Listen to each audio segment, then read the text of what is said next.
सभी को नमस्कार।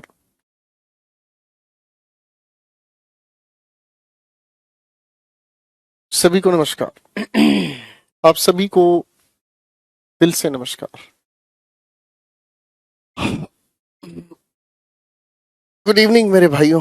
क्या हाल चाल आप सभी के? सब बढ़िया हो भाई? हे मेरे राम।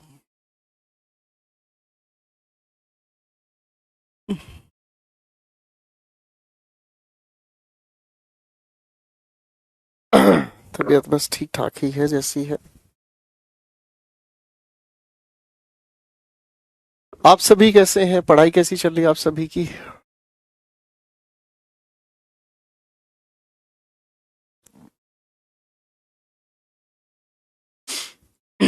पढ़ाई कैसी चल रही है? आपकी पढ़ाई कैसी चल रही है?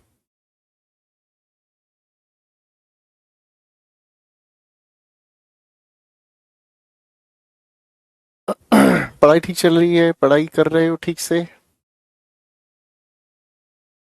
बहुत बढ़िया जी।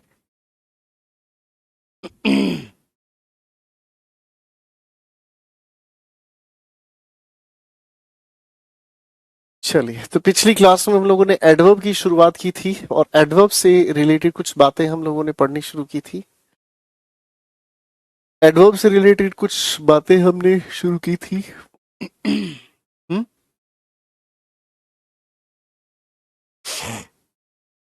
तो पिछली क्लास में एडवर्ब की डेफिनेशन हमने पढ़ी, एडवर्ब के टाइप्स थोड़े से ही हम लोगों ने पढ़े थे।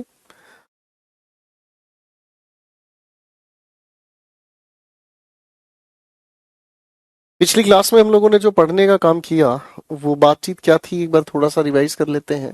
हम्म?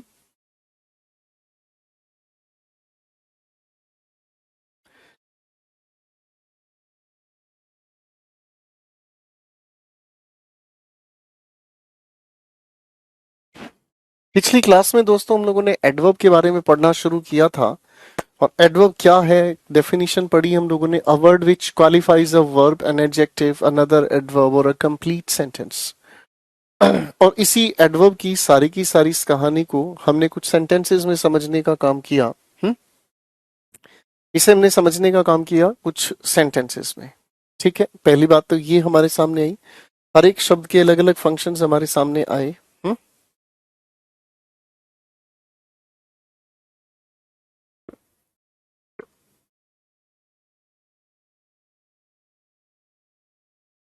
ठीक है, दूसरी बात हम लोगों ने एडवर्ब के टाइप्स में समझने का काम किया और एडवर्ब के टाइप्स हमें दो हिस्सों में लिखे नजर आए। एक हमें समझ में आया एडवर्ब ऑफ टाइम। ठीक है, एडवर्ब ऑफ टाइम को अगर समझने की हम कोशिश करें तो ये समय की जानकारी देता है और टाइम बताने वाले शब्दों को हम सेंटेंस के आखिर में रखते हैं। ये पहली बात हमें समझ में आई। ठीक है जी। फिर हम लोगों ने दूसरे टाइप के एडवर्ब को समझने का काम किया जो बताता है एडवर्ब ऑफ प्लेस। प्लेस की जानकारी देने वाले शब्द अक्सर हमें कंफ्यूज कर देते हैं। प्लेस की जानकारी देने वाले शब्द अक्सर हमें कंफ्यूज कर देते हैं और हमारे लिए ये कंफ्यूजन होती है। हमारे लिए कंफ्यूजन होती है कि ऐसे प्लेस वाले जो शब्द हैं ये जो शब्द है हमारे सामने, ये शब्द कहीं कहीं हम लोगों को देखने को मिलते हैं कि कहीं कहीं ये जो प्रेपोजिशन है कहीं कहीं ये हमें डिस्टर्ब कर देती है। तो हमने प्रेपोजिशन के डिफरेंस को समझने का काम किया कि प्रेपोजिशन जब रिलेट करने की कोशिश करता है तो दो अलग अलग शब्द आपस में रिलेट होने के लिए तैयार होते हैं। फाइन। लेकिन जब हम किसी शब्द को, सिर्फ वर्ब को, एडजेक्टिव को दूसरी एडवर्ब को क्वालिफाई करते हुए देखते हैं तो ये बेचारा एडवर्ब का काम करता है। ये तो हमारी हो गई पहली बात है भाई। इसी बातचीत को समझाने के लिए मैंने आपके सामने सवाल लिखा छोटा सा। मैंने कहा रोहन, एक सवाल लिखा था कल की क्लास में, मेट मी लास्ट मंथ। तो इस पूरे के पूरे वाक्य को अगर हम समझें, इस पूरे के पूरे वाक्य को अगर हम समझें तो ये जो पूरा का पूरा वाक्य है, हर एक शब्द बड़ा सरल है समझना। अगर आप थोड़ा सा ध्यान से इसे देखें तो ये समझना बड़ा आसान है। क्या आप क्या आप मुझे ठीक से सुन पा रहे हैं, देख पा रहे हैं बच्चों? क्या आप मुझे ठीक से सुन पा रहे हैं, देख पा रहे हैं? तो इन शब्दों को अगर वेरीफाई हम करें तो ये रोहन सेंटेंस का सब्जेक्ट है, मैट अपने आप में एक वर्ब है, वर्ब का ऑब्जेक्ट हम लोगों के सामने लिखा हुआ है मी। ठीक है जी, कोई दिक्कत नहीं। आगे हम इसे पढ़ने का अगर हम काम करते हैं तो ये जो मंथ लिखा हुआ है, ये मंथ अपने आप में एक नाउन है, लास्ट अपने आप में लिखा हुआ एक एडजेक्टिव है। और जब ये दोनों की दोनों चीजें आपस में मिलती हैं दोस्तों, तो ये दोनों की दोनों चीजें मिलकर आपस में व्हेन का आंसर देती है, और इसीलिए इसे एडवर्बियल फ्रेज ऑफ टाइम के नाम से जाना जाएगा। ठीक है भाई, एडवर्बियल फ्रेज ऑफ टाइम के साथ के नाम से जाना जाएगा। ठीक है, छोटी सी बात थी, पिछली क्लास में पढ़ी। चलो, तो इसी सफर को थोड़ा आगे हम लेकर चलने की कोशिश करते हैं। आप मुझे ठीक से सुन पा रहे हैं ना? कोई दिक्कत तो नहीं है भाई? एक मिनट रुको भैया, कुछ प्रॉब्लम आ गई शायद।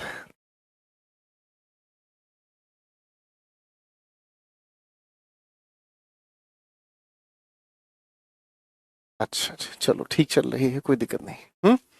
तो अब इसके बाद एक और एडवर्ब हमें समझनी है। इसके बाद एक और एडवर्ब हमें समझनी है, और उसे हम कहते हैं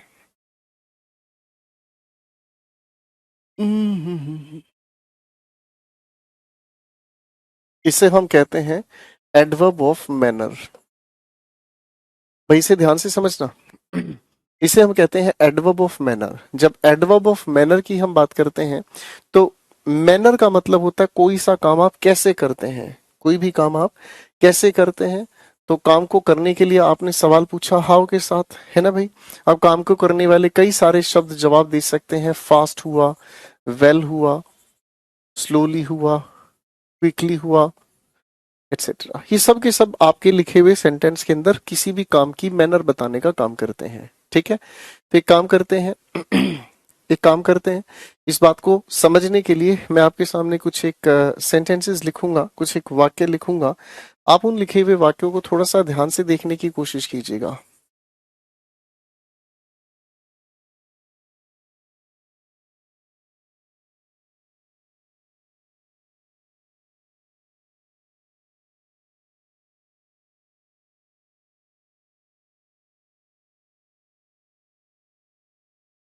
मैं कुछ सवाल आपके सामने लिख रहा हूँ, आप इन लिखे हुए सवालों को थोड़ा सा ध्यान से देखिएगा। फिर मैं इन पर आपके साथ मेहनत करने की कोशिश करूंगा।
मैंने 3 सेंटेंसेस लिखे हैं आपके सामने। ठीक है, मैंने 3 सेंटेंसेस आपके सामने लिखे हैं। ठीक है, अब इन तीनों के तीनों सेंटेंसेस को, ठीक है, इन तीनों के तीनों सेंटेंसेस को थोड़ा सा ध्यान से देखें।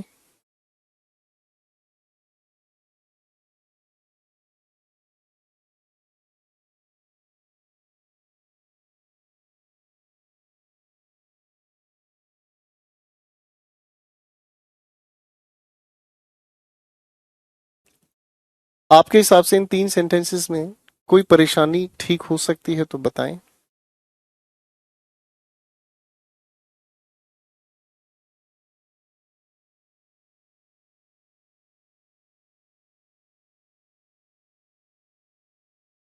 देखो जी, अगर आप इन तीनों के तीनों सेंटेंसेस को थोड़ा सा ध्यान से देखें तो इन तीनों के तीनों सेंटेंसेस के अंदर आप लोगों को अरेंजमेंट देखने को मिलेगी। सवाल कैसे होगा सोल, थोड़ा सा ध्यान से देखें। सवाल को अगर ध्यान से देखते हैं तो सेंटेंस के अंदर रोहिणी सोल्व द क्वेश्चंस, ये हमारे सामने एक बेसिक सेंटेंस है। ठीक है जी, ये हमारे सामने बेसिक सेंटेंस है, कोई दिक्कत तो नहीं। अब अगर इसकी हम बात करते हैं तो ये मुझे आंसर दे रहा है हाउ का, यानी कि ये एडवर्ब ऑफ मैनर हुआ। ठीक है, इस यस्टरडे की अगर हम बात करते हैं तो ये मुझे आंसर दे रहा है व्हेन का, यानी कि एडवर्ब ऑफ टाइम हुआ। इस इन द क्विज की अगर हम बात करें तो ये आंसर मुझे दे रहा है वेयर का, यानी कि ये प्लेस का आंसर मुझे दे रहा है ना।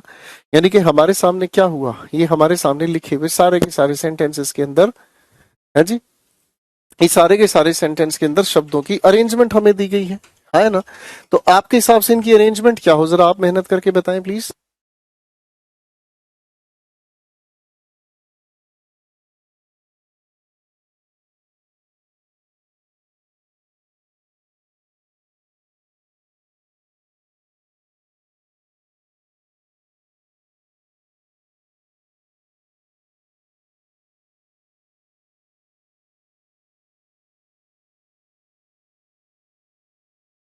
तो आप इन लिखे हुए सेंटेंसेस में अगर बात करेंगे तो इन लिखे हुए सेंटेंसेस के अंदर जब अरेंजमेंट के लिए सवाल पूछा जाए तो अरेंजमेंट के लिए हम सबसे पहले एडवर्ब ऑफ मैनर, उसके बाद एडवर्ब ऑफ प्लेस और उसके बाद लिखते हैं adverb of time.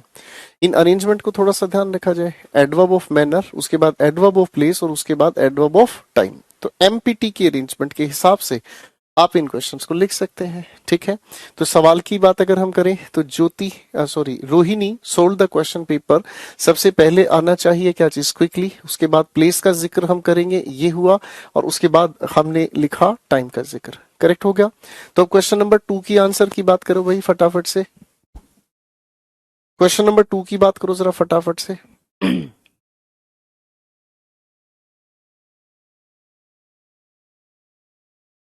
Question number 2 की बात करो फटाफट से।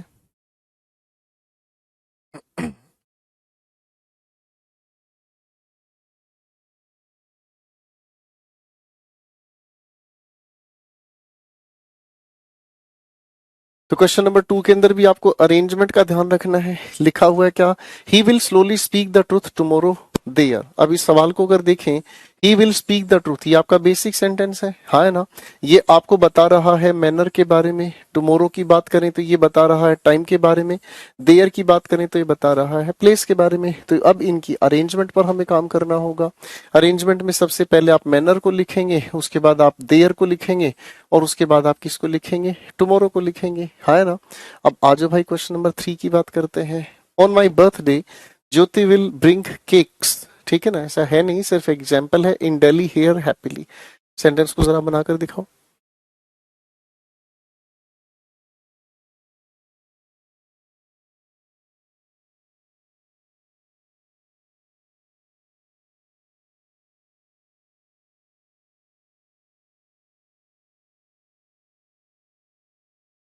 ये 1 2 3 लिखने का मतलब है, इनको आप आखिर में ले जाएंगे सेंटेंसेस को। सबसे पहले स्लोली लिखेंगे, उसके बाद आगे लिखेंगे आप देयर, उसके बाद लिखेंगे tomorrow.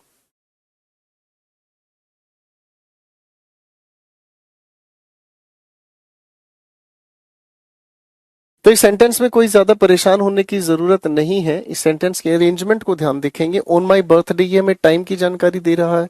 Jyoti will bring cakes, ये बेसिकली आपका एक सेंटेंस का स्ट्रक्चर, इसमें कोई परेशानी नहीं है।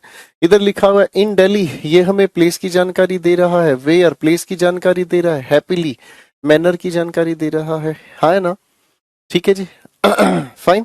अब अरेंजमेंट की अगर हम बात करते हैं तो इन सारी अरेंजमेंट के हिसाब से अगर देखते हैं तो सबसे पहले हम मैनर को लिखेंगे। पहले लिखने का मतलब क्या हुआ, सेंटेंस आप लिखने की कोशिश ऐसे करेंगे कि सेंटेंस में ज्योति विल ब्रिंग केक्स, उसके तुरंत बाद आप लिखेंगे हैप्पीली। उसके बाद प्लेस को लेकर दो अरेंजमेंट दी गई हैं। अब आपके सामने अगर ये दो अरेंजमेंट दी गई हैं तो अरेंजमेंट में आप ध्यान रखें हमेशा असेंडिंग ऑर्डर को, कि छोटे हिस्से को पहले लिखें और बड़े हिस्से को उसके बाद लिखें। छोटे की अरेंजमेंट पहले और बड़े की अरेंजमेंट उसके बाद। ऑब्जर्व कीजिएगा। तो प्लेस का जब आप जिक्र करेंगे तो दिल्ली एक बड़ा स्टेट हुआ। हेयर यानी कि इस पॉइंट को छोटे की बात कर रहे हैं जो मुखर्जी नगर हुआ। तो नंबर 2 पर ये, 3 पर ये, और उसके आखिर में आएगा टाइम को बताने वाला ये लिखा हुआ फ्रेज। यहां तक की बात सेट है भाई? हाँ जी भाई, यहां तक की बात सेट है? अरे सबकी सेटिंग ओके है? सबकी सेटिंग ओके है तो दो सवाल और लिख देता हूँ इसी बात के साथ, है भाई? दो सवाल और लिख लेता हूँ।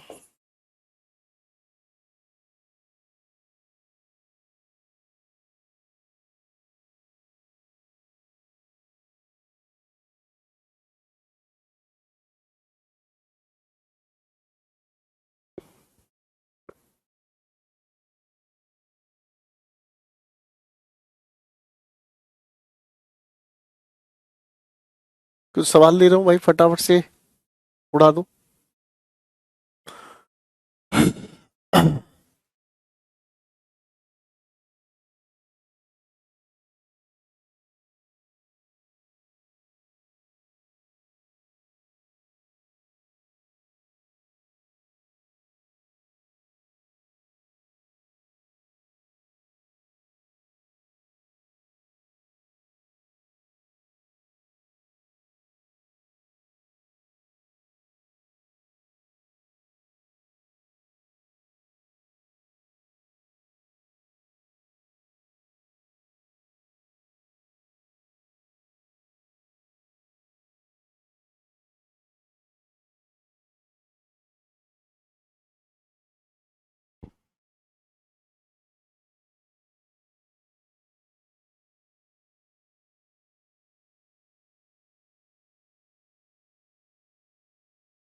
चल भाई, 3 सवाल फिर से दिए हैं, इनको उड़ा के दिखाओ।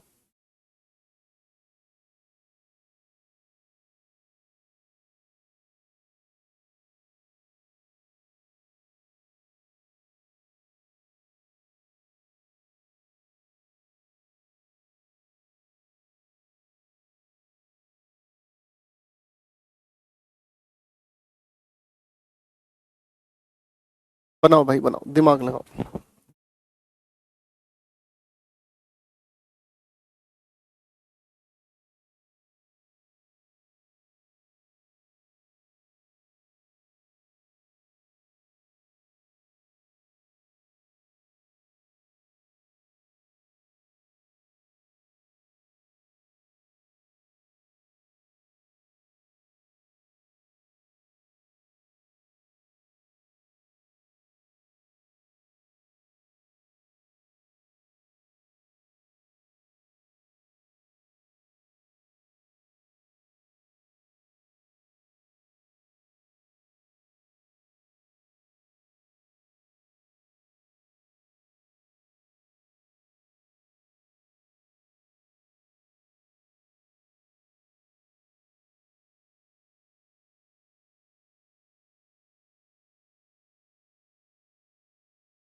ये भाई कुछ भी न कर सकेंगे, चुरा लो न दिल मेरा सनम।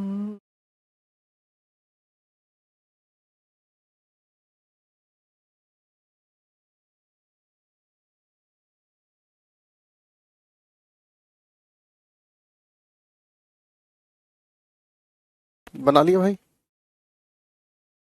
यही समझना है कि एडवर्ब के टाइप्स कैसे पहचाने जाते हैं। जिन्होंने ये समझ लिया उनके लिए फिर सवालों में मुश्किल नहीं है, वरना तो सबके लिए मुश्किल ही मुश्किल है। क्वेश्चन 1 की बात करते हैं। Ronnie has cancelled so far the tickets quickly to Nainital. देखो भाई, ये तो हमारे सामने बेसिक सेंटेंस है। सबसे पहले तो आप ये लिखोगे। सो फार की अगर बात करें तो टाइम की बात है। क्विकली की अगर हम बात करें तो मैनर हुआ। ये हमारे सामने क्या हुआ, प्लेस हुआ। अब एमपीटी चिपका दो भाई। ठीक है, एमपीटी चिपका दो, क्या दिक्कत हो गई। फाइन। तो एमपीटी की अगर हम बात कर देते हैं तो एमपीटी अपने आप में क्या हुआ, सबसे पहले क्विकली, उसके बाद प्लेस हो गया और उसके बाद टाइम हो गया। क्वेश्चन नंबर 2 पर आ जाए। Shivani went happily to her husband's house yesterday. देखो शिवानी को कितना तकाजा अपने पति के घर जाने का। तो भाई ऐसे लिखे हुए सेंटेंसेस में क्या है, ऐसे लिखे हुए सेंटेंसेस में एक छोटी सी बातचीत में परिवर्तन है। और ऐसे लिखे हुए सेंटेंसेस में हमें लिखे हुए देखने को मिलते हैं जिन्हें हम कहते हैं वर्ब्स ऑफ मूवमेंट। ठीक है ना जी। यानी कि मूवमेंट की बात अगर हम कहें तो कहीं पर आने या कहीं पर जाने की, जो वर्ब कहीं आने या कहीं पर जाने की बात करती हैं। कहीं जाना है या कहीं से आना है। ऐसी लिखी हुई जो वर्ब्स होती हैं, जैसे अगर ऐसी वर्ब्स की हम छोटी सी जानकारी लिखें तो go, come, travel, reach, arrive, lord, track, walk etcetera. ऐसी जो वर्ब्स हमें देखने को मिलती हैं, ऐसी लिखी हुई वर्ब्स में सबसे पहले हमें वेयर का आंसर देना पड़ता है कि भाई कोई भी इंसान जाए कहाँ या जाने से आए कहाँ। तो जब जाने आने की बात आप कर रहे हो तो पहले प्लेस, उसके बाद मैनर और उसके बाद टाइम, यानी कि यहाँ स्थिति बदल जाती है। और आप यहाँ मेंशन करते हैं किस चीज को मेरे भाई, पीएमटी को। फाइन। क्वेश्चन पर आ जाओ फटाफट से। लिखा है Shibani went happily to her husband's house yesterday. देखो जी, शिवानी का जाना कोई दिक्कत नहीं है, एक दिन सबको जाना ही है। अपने अपने पति के पास एक दिन सबको जाना ही है। ठीक है ना जी। फाइन। तो इसमें कोई परेशानी की बात नहीं है। फाइन, पति के पास जाओ, कतई जाओ भाई। अब इस लिखे हुए सवाल में अगर हम देखने का काम करते हैं तो इसमें हमें पहले प्लेस की टू हर हस्बैंड्स हाउस, ये प्लेस की बात है, सबसे पहले आया। उसके बाद आपने मैनर बताया, ये रहा मैनर नंबर 2 पर। और ये यस्टरडे हमारे पास हो गया टाइम, यानी कि ये हो गया नंबर 3 पर। ठीक है जी। फाइन। ठीक है। तो क्वेश्चन नंबर 3 पर आते हैं। जारा, आगे देखने का काम करते हैं। केम, जारा के आने की बात कही गई है। अब पहले प्लेस पर आप आ गए हैं, एट द रेस्टोरेंट, यानी कि प्लेस की बात हुई, यानी कि सबसे पहले नंबर पर यही आना है। फाइन। अब इसके बाद हमें लेकर आना है क्या चीज, प्लेस के ठीक बाद हमें लेकर आना है क्या चीज भाई, मैनर को, है ना। तो मैनर हमारे सामने क्या हो गया, मैनर हमारे सामने हो गया ये रहा। ठीक है जी, नंबर 2 पर हो गई बात। अब हमें देखने को मिलता है वो भी समय है और सडनली भी हमारे सामने मैनर नहीं है, टाइम है। ठीक है जी, छोटे टाइम का जिक्र आप पहले करेंगे। ठीक है ना जी। तो छोटे टाइम का जिक्र आपने यहां से उठाया और ये नंबर 3 पर रखा और ये टाइम होने की नंबर पर 4 हुआ। ठीक है जी, समझ आई बातचीत भाई। लॉर्ड का मतलब होता है टू वॉक विद डिफिकल्टी, कठिनता से चलना। जैसे मान लीजिए आपके पैर में अगर चोट लग जाए तो आप कैसे चलेंगे, आप बड़ी मुश्किल से चलेंगे, कठिनता से चलेंगे, आप पैरों को किसी तरीके से चल लेंगे, है ना जी। अब एक अगली आती है जिसे दोस्तों हम कहते हैं एडवर्ब ऑफ फ्रीक्वेंसी। एक अगली एडवर्ब आती है दोस्तों जिसे हम कहते हैं एडवर्ब ऑफ फ्रीक्वेंसी। फ्रीक्वेंसी का मतलब क्या होता है, मैं अगर पूछूं फ्रीक्वेंसी का मतलब क्या होता है। शाबाश। फ्रीक्वेंसी का मतलब होता है आप कौन सा काम कितनी बार करते हैं। तो इसे पूछने के लिए आपने क्या चुना भाई, सबसे पहले आप लोगों ने चुना हाउ ऑफन, कौन सा काम आप कितनी बार करते हैं। अब काम करने की अगर बात कही जाए तो कई सारे शब्द हो सकते हैं। ऑलवेज, यूजुअली, ऑफन,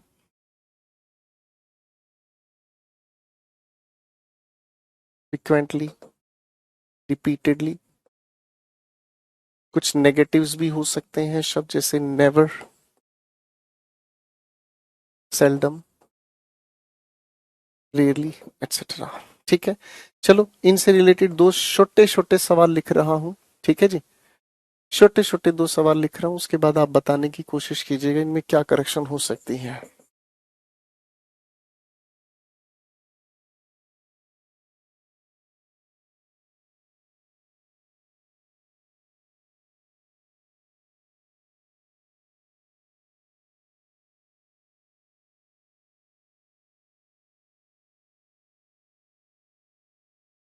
ये दो सवाल छोटे छोटे हैं, जरा ठीक करके दिखा दीजिएगा।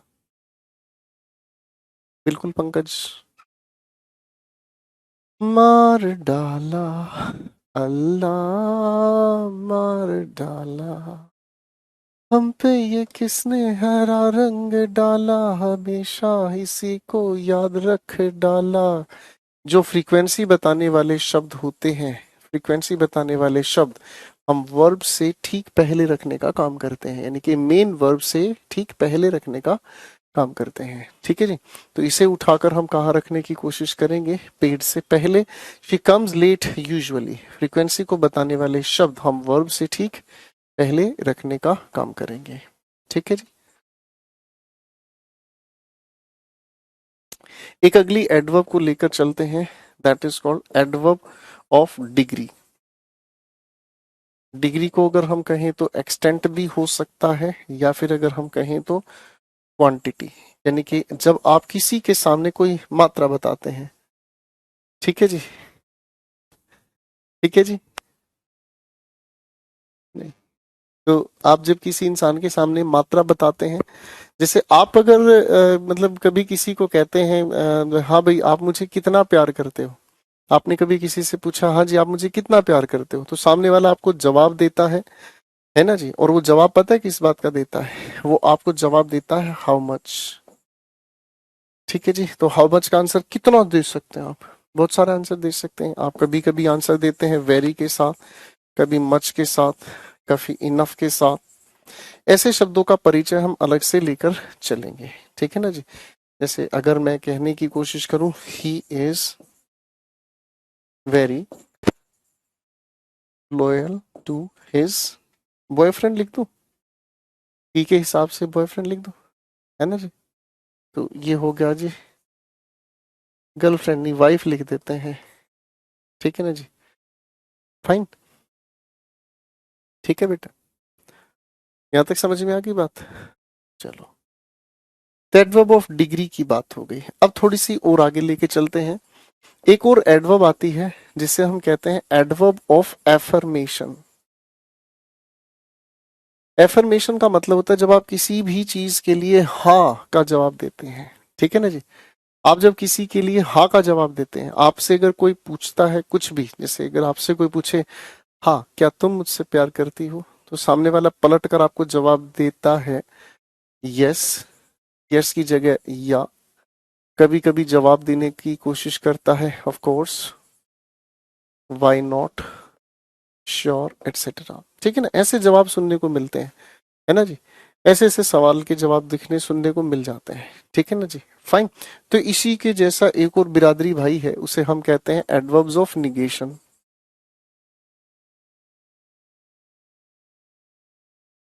निगेशन का मतलब जो मना करने की बात है ना, तो कोई आपसे अगर पूछे हाँ जी क्या आप मुझसे प्यार करते हैं, तो सामने वाला जवाब क्या देता है, हाँ जी बट लाइक अ ब्रदर, है, तो ऐसे छिछोरे जवाब देखने को मिलते हैं। तो नो, ने ठीक है ना जी, ऐसे जो जवाब हमें देखने को मिलते हैं नोट, ये सभी नेगेटिव आंसर देने का काम करते हैं। अब आओ भाई कुछ और भी देख लेते हैं, कुछ इंटेरोगेटिव एडवर्ब्स हैं। ठीक है ना जी, अब इंटेरोगेटिव एडवर्ब्स क्या होते हैं, इंटेरोगेटिव एडवर्ब्स क्या होते हैं, इंटेरोगेटिव एडवर्ब्स वो होते हैं जो सवाल पूछने का काम करते हैं। ये वो एडवर्ब्स होते हैं जो सवाल पूछने का काम करते हैं। अब सवाल पूछने के लिए कौन कौन से शब्द हैं, भाई मैनर को पूछने के लिए हाउ आप पूछते हैं, टाइम को पूछने के लिए व्हेन, प्लेस को पूछने के लिए वेयर, फ्रीक्वेंसी को पूछने के लिए हाउ ऑफन। तो ये जो सभी हमारे क्वेश्चन वर्ड्स हैं एडवर्ब के लिए ही तो है, ठीक है जी, ये एडवर्ब के लिए तो हो रहे हैं भाई, एडवर्ब के अलावा ही तो, इसके अलावा कोई रोल ही नहीं है।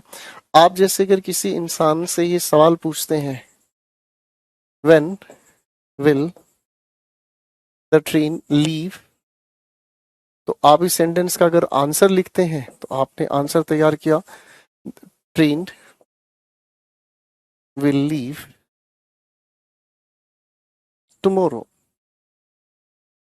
तो आप इस बात को थोड़ा सा ध्यान से देखोगे तो समझ आएगा, जिस टुमारो की हम यहाँ बात कर रहे हैं वो व्हेन का आंसर दे रहा है, ये भी अपने आप में एडवर्ब ऑफ टाइम है, तो ये भी अपने आप में एडवर्ब ऑफ टाइम है, कोई दिक्कत ही नहीं है इसमें, ठीक है जी, कोई दिक्कत तो नहीं भाई। चलो अब एक और प्यारी सी चीज समझते हैं एक और प्यारी सी चीज समझते हैं जिसे हम कहते हैं एडवर्ब ऑफ कंपैरिजन। थोड़ी सी तुलना करने की भी बात हमें देखने को मिलती है। चलो दो सेंटेंसेस लिख लेता हूं, ठीक है, दो सेंटेंसेस लिखता हूं। मैंने कहा रोहित इज मोर एक्टिव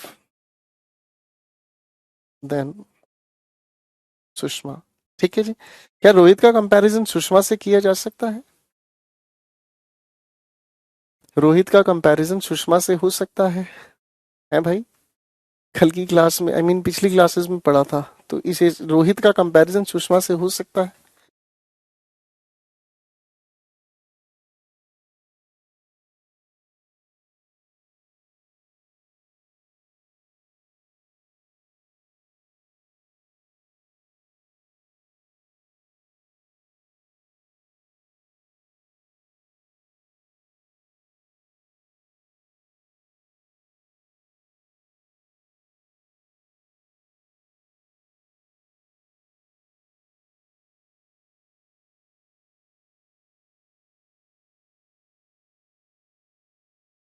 है जी,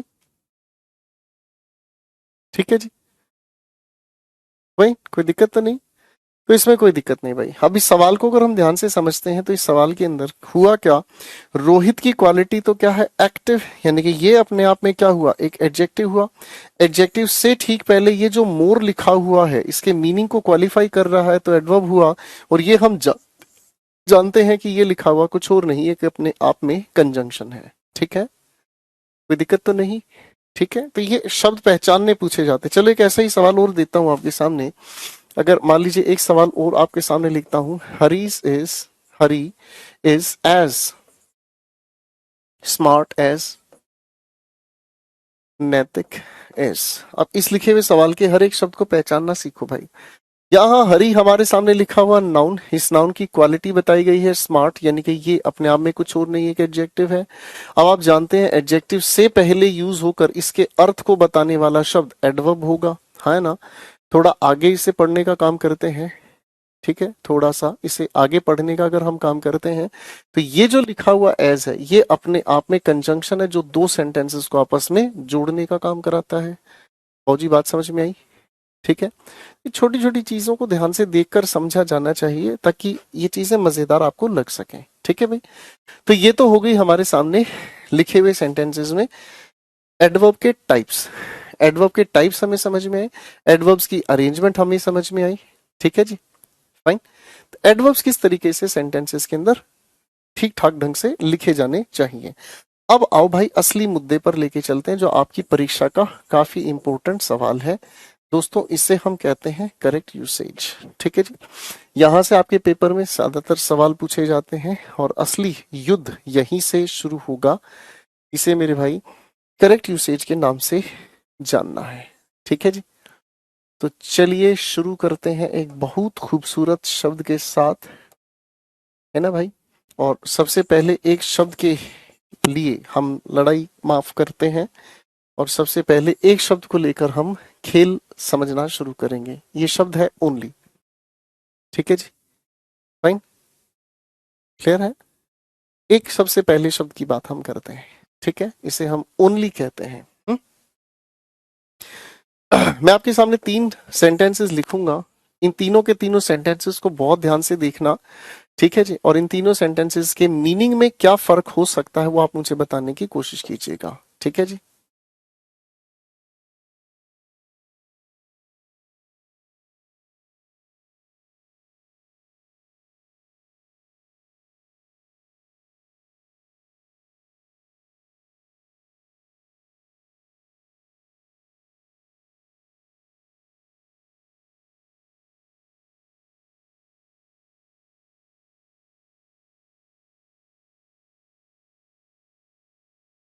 मैंने आपके सामने 3 वाक्य लिखे हैं, ठीक है जी।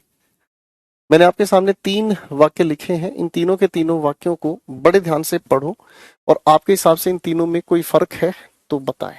बेटा दीपाली पढ़ाई में ध्यान दे, नहीं तो खींच के मुक्का मार दूंगा।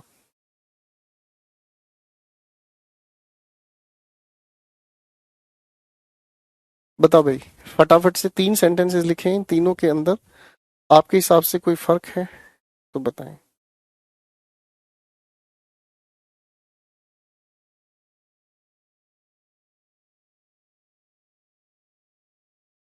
पढ़ाई पे ध्यान नहीं, फालतू की बकवासों में दिमाग चला रखा है।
शाबाश।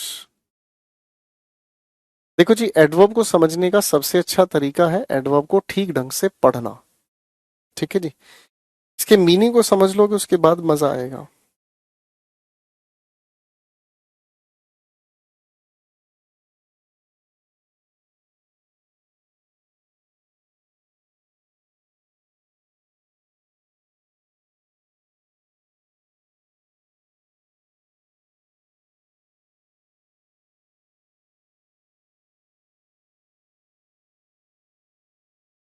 बना ली बातचीत। आजा मेरे भाई, अब समझते हैं।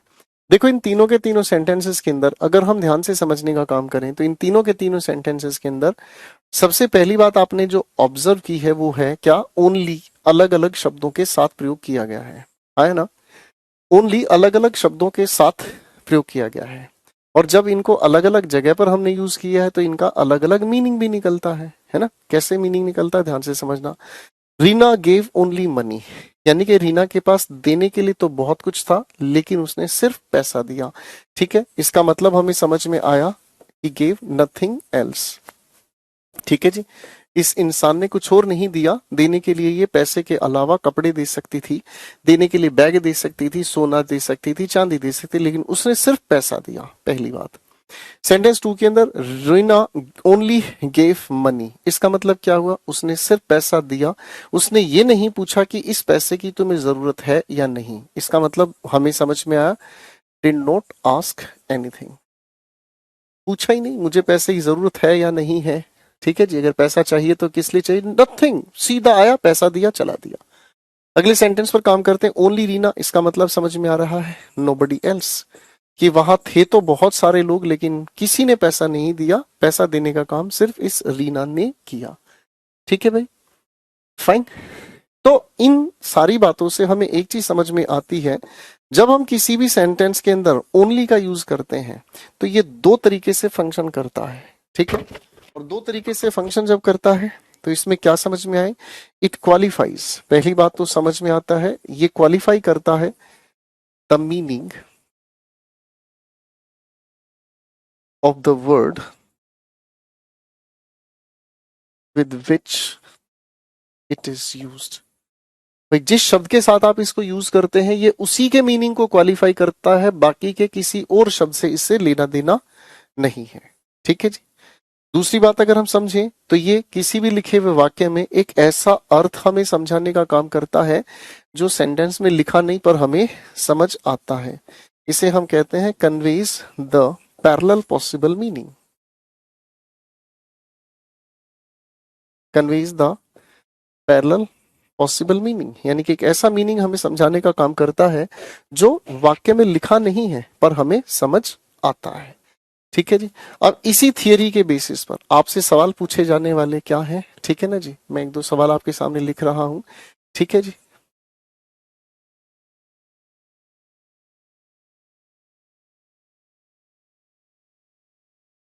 कुछ सवाल लिख रहा हूं, इन लिखे हुए सवालों को थोड़ा सा ध्यान से देखिएगा।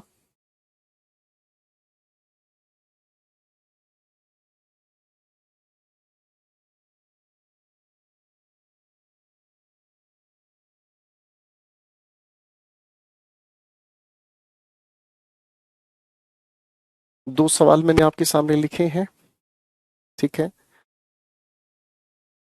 दो सवाल मैंने आपके सामने लिखे हैं, दोनों के दोनों सवालों को ध्यान से देखें और समझाएं मुझे। इन दोनों में कोई करेक्शन अगर आप हो सकती है, ठीक है जी।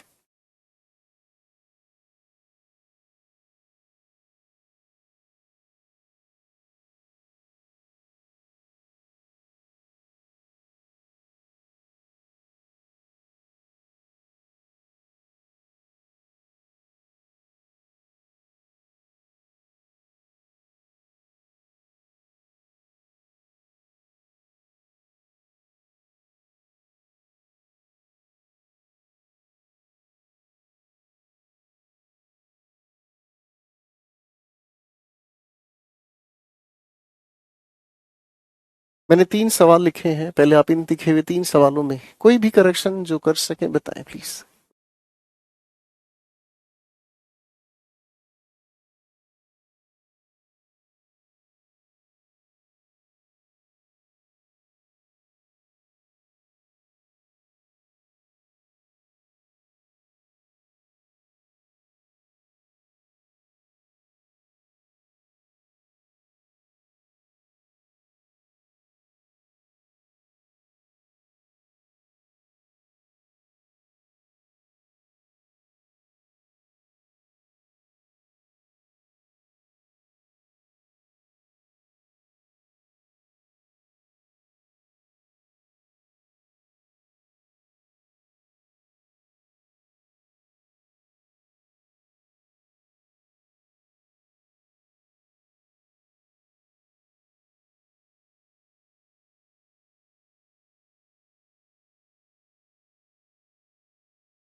बढ़िया जी।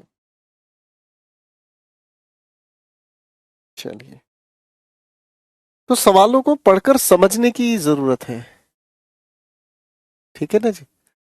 सवाल को पढ़कर बहुत ध्यान से समझने की जरूरत है कि क्या कॉन्टेक्स्ट एडवर्ब जनरेट करती है।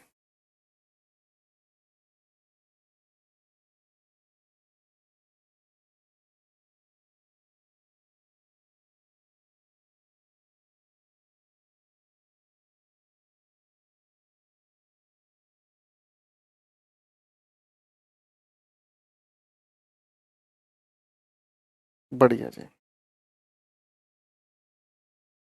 तो डिस्कस करें बच्चों।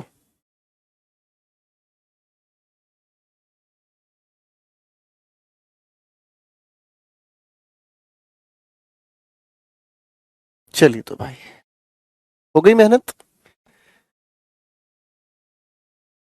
हो गई मेहनत।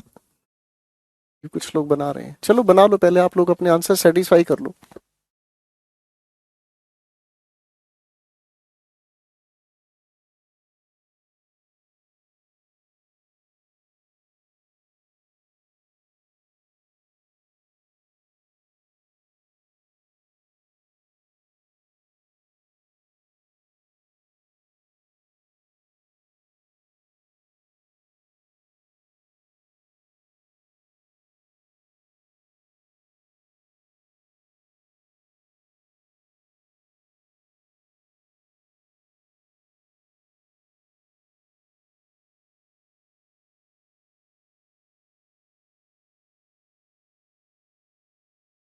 आओ तो भाई अब इनको डिस्कस कर लेते हैं। ठीक है, क्वेश्चन नंबर 1 की अगर हम बात करते हैं, एक बात बताओ सर, आप कब खाते हो? आप कब खाते हो? आप तुरंत कहोगे जी जब हम तब खाते जब हमें भूख लगती है। यानी कि ये ओनली खाने को थोड़ी क्वालिफाई कर रहा है, ओनली तो इस पूरे सेंटेंस को क्वालिफाई कर रहा है। He eats only when he is hungry. है ना जी? ऐसा तो नहीं है कि भाई साहब एक अकेला इंसान ही तब खाता हो जब उसे भूख लगती है, तो नॉनसेंस है भाई साहब, हम भी तभी खाते हैं जब हमें भूख लगती है। बिना भूखे कौन खाता है? आप में से होगा कोई शिकारी इंसान कि जी भूख होना हो आण दो गुरु जी, क्या दिक्कत है, पेट भरते रहना चाहिए, है ना जी, खाते रहो पीते रहो। He only knew answers therefore we appreciated him. अब एक बात बताओ, ओनली अगर न्यू के साथ लिखा है तो इसका मतलब क्या हुआ? उसे आंसर सिर्फ पता थे। इसका मतलब क्या हुआ? उसे आंसर्स सिर्फ पता थे। अगर आपसे मैं कोई भी क्वेश्चन पूछूं, आपसे अगर मैं कोई भी क्वेश्चन पूछूं और मैं आपसे पूछूं हाँ भाई बताओ बच्चों इस क्वेश्चन का आंसर क्या होगा, आप कहोगे जी मुझे तो पता है। मैं कहूँ भाई आंसर बता तो दे, आप कहोगे नहीं सर मुझे पता है, बताऊं क्यों, बस मुझे पता है जी।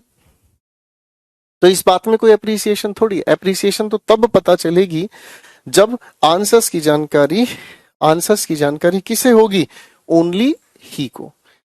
तभी तो भैया। अब जैसे मान लीजिए आप में से कोई बच्चा है जिसको सिर्फ उस इंसान को ही आंसर्स पता हो, सिर्फ उस इंसान को ही आंसर्स का पता हो, तो अप्रिशिएट किया जाए, वरना अप्रिसिएशन की कोई बात ही नहीं है। Mister Shamim is the doctor only in my society. इसका मतलब तो बदतमीजी है, मेरी सोसाइटी में क्या? अरे वो एक अकेला डॉक्टर है ना जी? तो क्या कहोगे? इस ओनली को यहां ना रखकर आप कहोगे यहां पर।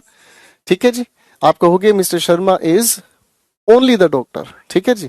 तो या फिर यहां पर ना लिखना हो तो और अच्छी जगह रख लो इसको, क्या दिक्कत है? इसे आप यहां से हटा कर इस ओनली को और आप यहां रखो, और भी ज्यादा खूबसूरत लगेगा। पढ़कर देखो, mister Shamim is the only doctor in my society. मेरी सोसाइटी में अकेला डॉक्टर है। ठीक है जी, कोई दिक्कत तो नहीं है भाई? मजेदार होंगे क्वेश्चंस। ठीक है, तो ओनली के जैसे ही, ठीक है ना जी, जैसे आप लोगों ने ओनली को पढ़ा वैसे ही इवन का क्वेश्चन बनता है, वैसे ही जस्ट का क्वेश्चन बनता है। ठीक है, चलो 3 सवाल लिख देता हूं, ध्यान से देखने की कोशिश कीजिएगा।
चलो जी, 3 सवालों पर दिमाग लगाओ।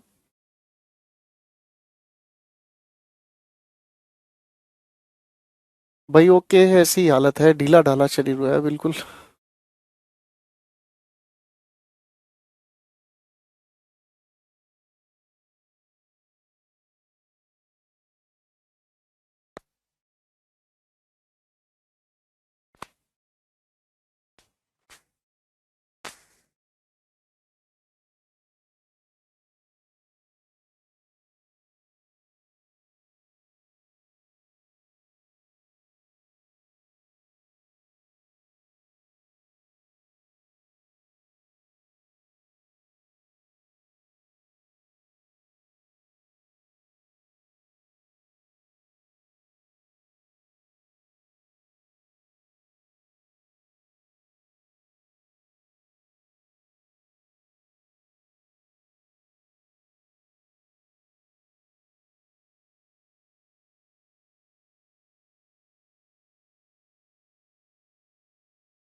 बना ली भाई? क्वेश्चंस अरेंजमेंट के लिए दिए जाते हैं भाई। ये क्वेश्चंस अरेंजमेंट के लिए दिए जाते हैं आपको।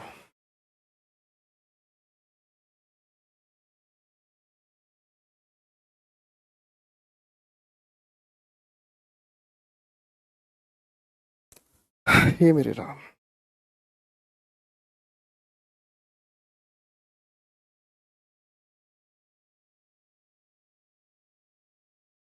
चलिए बच्चों, फाइन, चलो मैं बस इनको डिस्कस करूंगा, फिर मैं रुकना चाहूंगा, कल देखेंगे बाकी भाई। The rat kills even a tiger, नहीं सर, इस इवन की अरेंजमेंट किसको क्वालिफाई करना चाहती है? रैट को, ठीक है जी, कि और तो और चूहा भी शेर को मार डालता है, ठीक है ना जी। क्वेश्चन 2 को जस्ट ही केम, सर जस्ट की अरेंजमेंट यहां ना लिखकर इसकी अरेंजमेंट आने को बता रही है, इसलिए कहना होगा he has just come to relieve us, वो अभी अभी आया है, ठीक है ना जी। फाइन, अगले सवाल को देखते हैं। लिखा है even he knows the facts of her divorce, तो इस इवन को यहां लगा लो तो भी कोई दिक्कत नहीं है, इसमें कोई दिक्कत नहीं है, ठीक है ना, ये अपने आप में यहां पर बिल्कुल ठीक है। फाइन, तो इसमें कोई छेड़खानी की जरूरत नहीं है, ठीक है बच्चों। आज की बात यहीं तक मैं रोक रहा हूं, बस अब थोड़ी सी हिम्मत नहीं है, यहां तक की बातों को रिवाइज कीजिएगा, फिर आगे कल चलते हैं, ठीक है जी। दिल्ली में हालत बहुत ज्यादा खराब है भाई, ठीक है ना जी, दिल्ली में बहुत ज्यादा हालत खराब है, लोगों का घर से निकलना रुक नहीं रहा है, कोरोना की स्थिति और ज्यादा बढ़ती जा रही है, हालात लोगों के खराब होते जा रहे हैं, ठीक है ना जी। कोरोना कंट्रोल में आ नहीं रहा है, दिल्ली के सारे हॉस्पिटल्स एग्जॉस्ट हो चुके हैं, हर जगह पर स्थिति बहुत खराब है। खैर, आप अपने आप को संभाल के रखिएगा, आई डोंट फील बेटर, आज इतना ही करेंगे हम, आज इतना कर लिया है काफी है, पहले यहाँ तक रिवाइज कीजिएगा, ठीक है भाई, थैंक यू वेरी मच।